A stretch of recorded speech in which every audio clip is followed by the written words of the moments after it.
started Zwifting in September and I did my first ever ramp test, and thanks to my girlfriend there's actually footage of me doing it. So in this test I maxed out at 224. That's not what my FTP was, that's what my max power was. And since then I've been Zwifting maybe every week or so, and then recently I got into Zwift racing where it's really become something I've been getting into a lot. Absolutely destroyed us, look at those watts per kilogram. And then more recently I did another ramp test and my max power on this one was 356, which again isn't my FTP. My FTP was 259. That is 6 months of progress, which is pretty cool so far. So the ramp test is good because it gives you an FTP, which is supposed to be the power you can maintain for a whole hour. But the FTP test doesn't actually take everything into account. It's very good for finding out how good you are at endurance, but it doesn't test your sprints, your maximum power.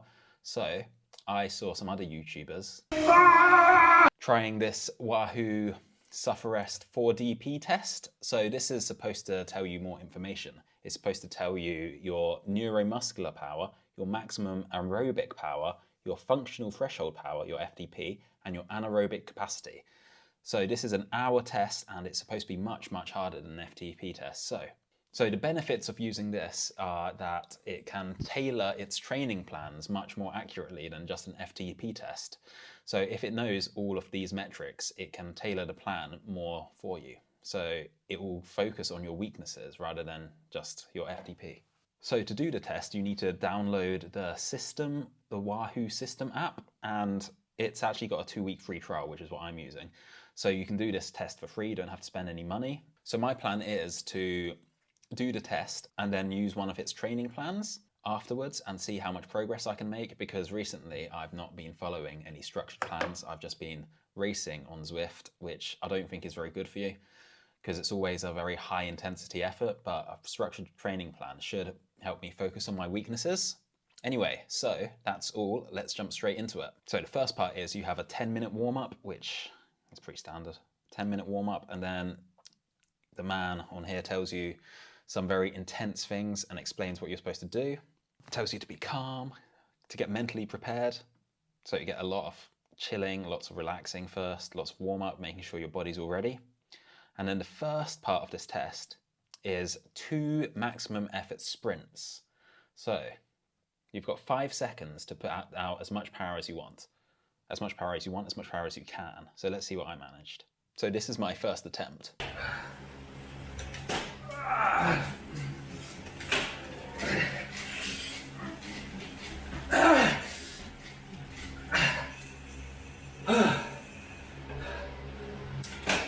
I got up to about 980, which I think was quite good for a first attempt.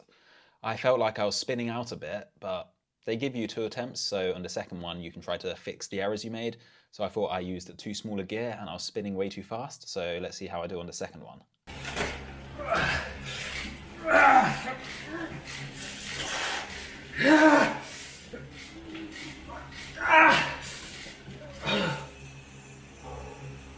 So for this one I select lower gear, but still the same thing happens. Actually no, I'm spinning at about much lower, but I don't manage to get any more power. 989, so not too bad. I would have liked to get to 1,000, but what can you expect? You can't get everything you want. So then you get about 5 minutes to recover, and after this one you have a 5-minute test. So you've got to try to put out as much power as you can for 5 minutes. So it suggests some numbers based on what your FTP is, but yeah, we'll see how it goes. So I said my FTP was 259 because I did a ramp test earlier. So it says I should be able to sustain 272 for 5 minutes. So I start off really powerfully at about 300. Don't know why, I just felt good. So let's see how long I can sustain this. About a minute in now and I'm still managing to hold on, but it's really beginning to hurt. I'm beginning to feel it in the legs. I actually increased the power a bit up to 350, which is intense. All right, we're halfway through now, still managing to maintain about 340, but at this point my legs are absolutely screaming and I'm gonna have to start backing it down a bit. Yeah, here we go. About 2 minutes to go and the power suddenly drops to about 300, which isn't too, it's still a lot of power, much higher than what they're suggesting. And here we go, I'm really starting to crack now. 30 seconds to go, I'm barely keeping it above 270, 260. And you're just screaming for the effort at the end here, just giving it everything you've got, just seeing if you can hold on. Come on. That was tough, really, really hard. At this point, everything hurts. And you get a bit of time to recover. And it actually lets you get off the bike for a bit, which is nice. It tells you to go for a walk around your living room. So after this, you have to do a 20-minute sustained effort. And this is the one which I think will be the hardest. So it says 259 because that's what I achieved earlier. I actually managed to maintain this for the first 2 minutes, and then I start to drop off completely. Everything starts to go bad. I drop down to about 220, and that's all I manage for most of it. 220, keep that going for about 18 minutes. And then coming towards the end here, I dig down a bit deeper and try to put out about 240, 250 to the end, but this is really not nice. This is definitely my worst part. Sustained power is not what I'm good at, but I managed to get through to the end. After this, you get another 5 minutes of rest, 5.5 minutes. And again, you're told to get off the bike, have a little rest, get some water, because the last bit is very difficult. This one tests your anaerobic capacity, which is tested using a 1 minute maximum effort. So I start out really strong, putting about 500, 600 watts down, and I keep this going for half a minute, and then it starts crashing down. I drop down to about 400 or 300 watts, and just try to hold on to the end. But it really is tough. It's so, so hard. But you've just got to keep digging it out.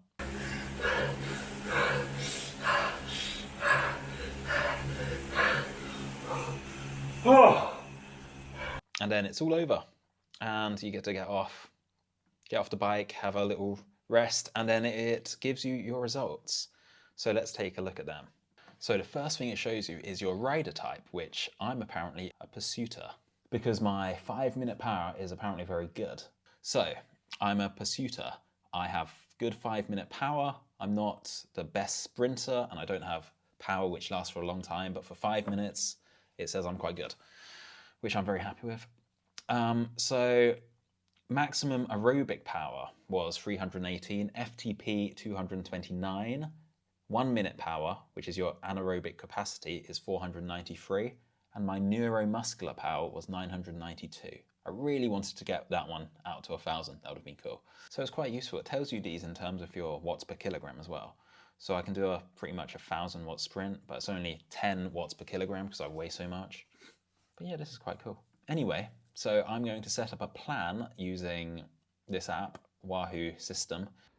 So within the app, you can choose what you want to do when you make your plan. So you've got cycling, multi-sport, cross-training, a week with, and explore. So I'm going to choose cycling. So what are we looking for? So we've got all of these choices here. I'm going to go with general fitness. I don't really have an event I'm preparing for, so general should be fine. What is your aim? So we've got all purpose, plans to make you stronger and faster. Kickstarter, that doesn't really sound like what I want. Building blocks, don't know. Seasons, I don't do seasons, so I don't need that. So I think the best one here is all purpose. Volume, how much time do you have to train? I have a lot of time. Let's go with high. Progression, the weekly work to rest ratio. I don't really know which one's best here, so 3 hard weeks followed by 1 rest week, or 2 hard weeks followed by 1 rest week. More rest sounds good, so let's go with 2 to 1. Strength, would you like to incorporate strength training into your plan? Sure, why not? Strength level. I've done some workouts in the gym, so let's go with 2. Yoga, sure. I've never done yoga, so let's be a beginner. Mental training, absolutely. So, schedule your plan. Okay, let's do this. Let's start this on Friday, so I have a few rest days. And then we can preview it, make sure everything's correct.